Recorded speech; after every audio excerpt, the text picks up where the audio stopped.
ہمارا جو ہمارا حفاظت کے طور سے ہماری جو اسپیشل پوزیشن تھی 370 تھی، جس وجہ سے ہمارے ریاست باقی ریاستوں کے مقابلے میں یہاں غربت کم تھی، مفلسی کم تھی. یہاں لوگ they were much better off than the other places of the جو کنٹری میں پورے اسٹیٹس ہیں. تو 370 کے جانے کے ساتھ ساتھ جہاں ہماری زمینوں کو مونگ پھلیوں کے دام کہا جاتا ہے کہ ہر کی 32 سال سے جموں کشمیر کے جو حالات رہے ہیں، جو معاملات رہے ہیں، اور اس کے اوپر 2019 کے بعد جو ہم پہ بھونچال لایا گیا، جس طرح 370 کو ختم کیا گیا، ہماری جو اکانومی ہے بالکل ڈول ڈرمز میں بڑی برباد ہے، تباہی ہے ہماری. میں کل مجھے موقع ملا جموں میں رگھناتھ بازار جانے کا. میں نے دیکھا جو رگھناتھ بازار میں پاؤں دھرنے کی جگہ نہیں ہوتی تھی، دکاندار کے پاس آنکھ پھیرنے کی جگہ نہیں ہوتی تھی، اتنا وہاں رش ہوتا تھا لوگوں کا. وہاں بالکل سنسان پڑا ہوا ہے. وہی حال ہمارے کشمیر کا ہے. اب مجھے یہ بتائیے، سری نگر ہو یا جموں شہر ہو یا کوئی بھی ٹاؤن ہو، قصبہ ہو، شہر ہو، ایک ایک گھر میں 4 فیملیز رہتی ہیں. جو سری نگر کا مجھے پرسنلی معلوم ہے کہ ایک ایک گھر میں 4 فیملیز رہتی ہیں. جموں کا لوگوں کا کاروباری دکانداری پہ ہے. پہلے تو دکانیں اڑائی گئی ہیں، اور اس کے بعد جو انہوں نے 370 ختم کرنے کے بعد جو انہوں نے ماحول بنایا، دربار منہ ختم کیا، باقی چیزیں ختم کی. تو ایسے میں یہ لوگ جو ان کے اوپر دوبارہ ایک اور بوجھ ڈالا جا رہا ہے کہ آپ جی پراپرٹی ٹیکس دے دو، تو کیا کریں گے؟ یہ لوگوں کی کمر توڑنا چاہتے ہیں. ابھی دیکھیے کہ جو آپ کے ہمارے پاس تو پرائیویٹ سیکٹر یہاں ہے ہی نہیں. ہمارے یہاں تو نہ کارخانے ہیں نہ فیکٹریاں ہیں. جموں میں تھوڑا بہت جو انڈسٹریلائزیشن ہوا تھا وہ بھی بند ہو رہا ہے، کیونکہ وہاں جو بینکس نے لون دیا ہے لوگوں کو، اور کاروبار نہ ہونے کی وجہ سے ان کو بھی NPA کر رہے ہیں.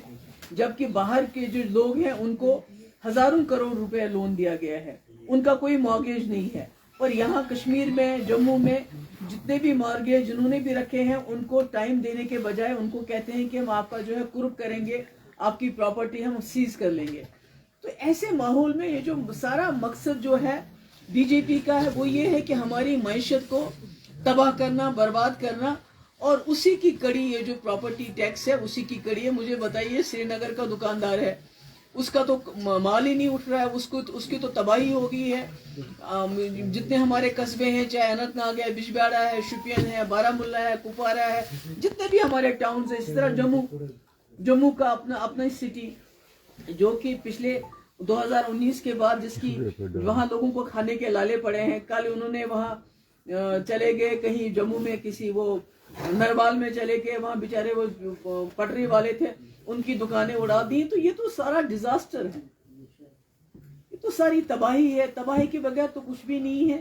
تو اس لیے مجھے لگتا ہے کہ جو ہمارے کانسٹیٹیوشن کے اندر ہمیں ایک سیف گارڈ ملا تھا 370 کی شکل میں، اس کو ختم کرنے کا BJP کا صرف ایک مقصد ہے کہ جموں کشمیر کو تباہ کرنا، جموں کشمیر کو لیبارٹری بنانا، اور جموں کشمیر کے بلبوتے پہ پورے ملک میں جو ہے ماحول خراب کر کے الیکشن جیتنا. اس کے بغیر کوئی نہیں. اور یہ جو پراپرٹی ٹیکس ہے یہ بھی اسی کڑی کا ایک حصہ ہے کہ یہاں کے لوگوں کے جن کے مکان توڑے گئے، دکانیں توڑی گئی، اب جو بچا کچا ہے اس پہ پراپرٹی ٹیکس لگا تاکہ یہاں کے لوگ بالکل ہی زمین دوز ہو جائیں. خدا نخواستہ. میڈم میں اس سوال کو تھوڑا سا دوبارہ دہراؤں گا. ابھی تک یہ پراپرٹی ٹیکس کا ہم نے کبھی فیس نہیں کیا ہے، اچانک اس کا امپلیمنٹیشن ہونا، کیا اس کے پیچھے پرٹیکولر مقاصد ہے یا کسی پالیسی کی طرف کو کیا جائے تاکہ کشمیر کا جو رہنے والا ہے اس سائیکالوجیکلی بھی Basically, I said they have come as a disaster for the state of Jammu and Kashmir. BJP has been a disaster.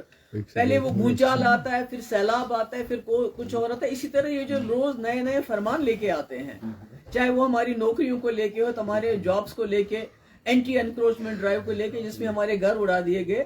اب یہ آ گئے ہیں پراپرٹی ٹیکس. مجھے بتائیے، جموں کا وہ دکاندار رگھناتھ بازار کا جو پچھلے 3 سال سے مر رہا ہے، جس کو خریداری نہیں ہو رہی ہے. سری نگر کی بات کر لیجئے، دوسرے ٹاؤنز کی بات کر لیجئے جہاں ایک ایک گھر میں 4 فیملیز یہاں رہتی ہیں، وہ कहाँ से लाएंगे? उनके पास बिजली फीस देने के लिए पैसा नहीं है। तो ये असल में मकसद ये है कि जम्मू कश्मीर के लोगों को इतना गरीब करो कि वो किसी चीज की डिमांड ही नहीं करे। आप पूरे मुल्क में देखिए 80 करोड़ लोगों को फ्री राशन मिलता है, न वो नौकरी मांगते हैं, न वो सस्ता पेट्रोल मांगते हैं, न वो सस्ती गैस मांगते हैं। वो इंतजार करते हैं किस वक्त हमें 5 किलो चावल मिलेगा मुफ्त, हम अपने बच्चों को खाना खिलाएं।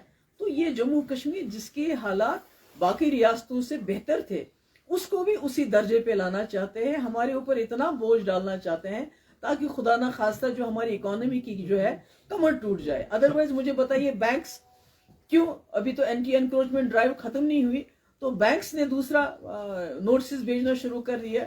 वो टाइम नहीं दे रहे हैं लोगों को, कुछ नहीं दे रहे हैं कि भाई आप सेटलमेंट करो हमारे साथ, अगर नहीं करोगे तो आपकी प्रॉपर्टी हम जो है उसको जब्त कर लेंगे। तो ये क्या है सब? तो अभी ये एक लगता है ये एक बहुत बड़ी एजेंडे का हिस्सा है जम्मू कश्मीर के लोगों को जमीन दोज करने की। एनक्रोचमेंट की बात की, पीडीपी ने भी बात की है, नेशनल कॉन्फ्रेंस ने भी बात की है, बाकी सियासी पार्टियों ने भी काफी मजम्मत की है। 2-4 दिन पहले आप भी शायद ये अवेयर होगा, यहाँ बहुत सारे ग्रुप्स ने प्रोटेस्ट इसके खिलाफ किए हैं जो डेमोलिशन ड्राइव हो रही थी। उसमें से फिर कुछ ऐसे ग्रुप्स थे जिनको ये फील हुआ कि वाकई ये ज्यादती हो रही है, लेकिन जब उन्होंने थोड़ा सा डिफरेंट अपने नारों का जो स्लोगन चेंज किया था, बाद में उनको अलग ही नाम दिया गया था और ये भी कहा गया था कि वो आज जितने भी ग्रुप्स हैं फॉर्मड बाय आर्मी। मुझे मालूम नहीं, I don't want to comment on that.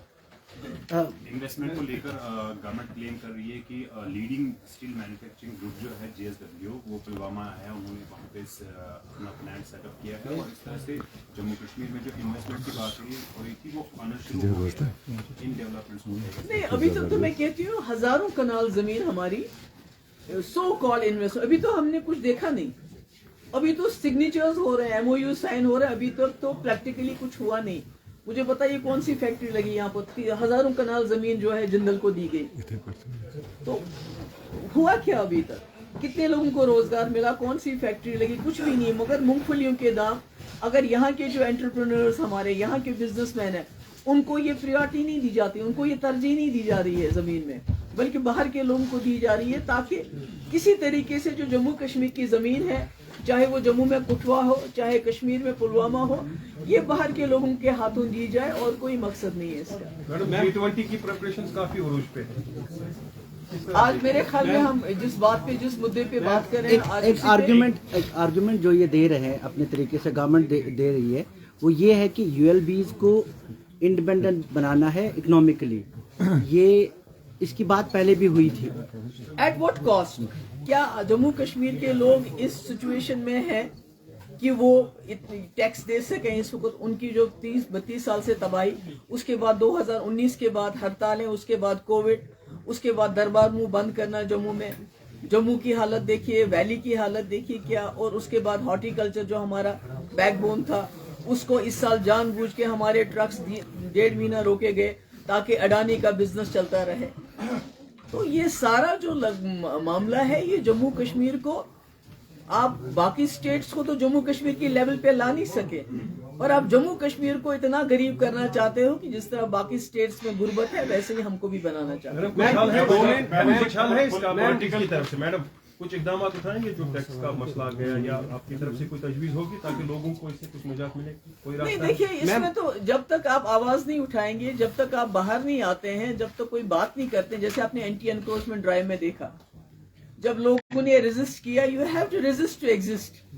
जब तक आप मज़ाहमत नहीं करेंगे तब तक आप जो है आपको कुचलते जाएंगे, आपको पाँव के नीचे, जब तक मज़ाहमत, जब आप तो इसमें तो ये तो कोई बड़ी बात नहीं है। आप बड़ा peacefully you just refuse to give the tax, we will not give it, खत्म बात। मैम टेक्निकली बताया जा रहा है कि LG की तरफ से ये ऑर्डर ऐसे इशू करना प्रॉपर्टी टैक्स का सही नहीं है। ये एक प्रॉपर गवर्नमेंट जो है ऐसा ऑर्डर कर सकती है। बिल्कुल सही तो कह रहे हैं। क्या आप अगर इक्तदार में आई तो क्या आप सोचेंगे इस विचार पे कि प्रॉपर्टी टैक्स देखिए, आज तक जब हम इक्तदार में थे, हमने हमेशा वो कानून बनाए हैं जिससे लोगों को नुकसान ना हो बल्कि उनको फायदा हो। तो हम कोई ऐसा कानून नहीं बनाना चाहते हैं जो जम्मू कश्मीर के हालात को देखे, जिससे यहाँ के लोगों के ऊपर और बोझ पड़े।